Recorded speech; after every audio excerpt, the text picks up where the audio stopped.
Praise the Lord, brothers and sisters. இன்னைக்கு Bible study டுகெதரில் day 85 and 86 தான் பார்க்க போகிறோம். நமக்கு கொஞ்சம் 3 நாளாக சில வேலைகள் இருந்தனால நம்மளால் தொடர்ச்சியாக வீடியோ போட முடியல. இன்றைக்கி நம்ம டே 85 பார்க்க போகிறோம். இதில் 2ஆம் ராஜாக்களில் 24-25 அதிகாரம். ஃபஸ்ட்டு 24வது அதிகாரம். நேபுகாத் நேசாரின் பாபிலோனிய படைகள் யூதாவை ஆக்கிரமித்தன.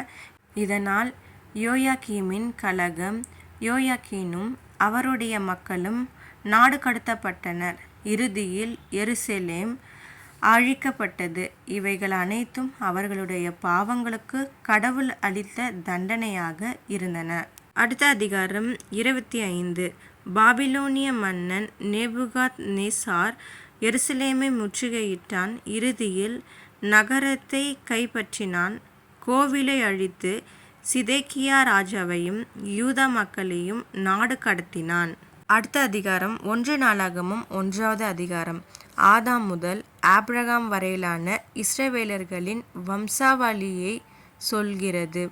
கடவுளால் தேர்ந்தெடுக்கப்பட்ட மக்களின் வம்சாவளியையும் தேசம் மற்றும் வருங்கால ராஜாவின் வாக்குறுதியுடனான அவர்களின் தொடர்பையும் எடுத்து காட்டுகிறது. அடுத்த அதிகாரம் 2. இதில் இஸ்ரவேலின் 12 மகன்களின் பெயர்களை பட்டியலிடுகிறது. பின்னர் யூதாவின் மகன்கள் மற்றும் சந்ததியினர் உட்பட அவரது வம்சாவளியை விவரிக்கிறது. இறுதியில் தாவீது ராஜாவின் தந்தையான ஈசாயின் குடும்பத்திற்கு வழிவகுக்கிறது. அடுத்ததாக டே 86ல் அதிகாரம் 3 பார்க்க போகிறோம். இதில் முதன்மையாக தாவீது ராஜாவின் மகன்கள் மற்றும் சந்ததியினரின் வம்சாவளியை விவரிக்கிறது. தாவீதிலிருந்து பாபிலோனிய நாடு கடத்தல் மற்றும் அதற்கு அப்பால் வாரிசு வரிசையை கண்டுபிடிக்கிறது. அடுத்த அதிகாரம் 4. இதில் முதன்மையாக யூதா மற்றும் சிமியோனின் வம்சாவளி மற்றும் சந்ததியினரை விவரிக்கிறது. இதில் யாபேஸ் ஆசீர்வாதத்திற்காகவும் பாதுகாப்பிற்காகவும் ஜெபித்த கதை அடங்கும்.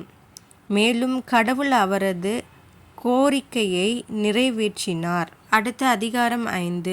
இதில் ரூபன் கோத்திரத்தின் வம்சாவளி மற்றும் வரலாற்றை விவரிக்கிறது. ரூபன் பாவத்தின் காரணமாக யோசேப்பின் பிறப்புரிமை வழங்கப்பட்டது. பின்னர் அவர்கள் துரோகத்திற்காக நாடு கடத்தப்பட்டனர். அடுத்த அதிகாரம் 6. இதில் லேவி கோத்திரத்தின் வம்சாவளி மற்றும் கடமைகளை விவரிக்கிறது. இதில் பிரதான ஆசாரியர்கள், இசைக்கலைஞர்கள், அவர்களுக்கு ஒதுக்கப்பட்ட நகரங்கள் மற்றும் கூடாரத்தில் வழிபாடு மற்றும் சேவையில் பொறுப்புகள் உள்ளன. ஓகே, இதோட நம்ம ஜெபம் பண்ணி இந்த வீடியோவை முடிச்சுக்கலாம். அப்பா பிதாவே, நீர் எங்களை உங்களோட பிள்ளைகளாக தெரிந்து கொண்டதற்காக நன்றி. எங்களை உங்களோட பிள்ளைகளாக ஏற்றுக்கொண்டதுக்காகவும் நன்றி. எங்களை ஆசீர்வதித்து உங்களோட வழியில் நடக்க கிருபை செய்யுங்க இயேசுவே, ஆமேன். ஓகே பிரதர்ஸ் அண்ட் சிஸ்டர், அடுத்த வீடியோவில் பார்க்கலாம். Subscribe my channel.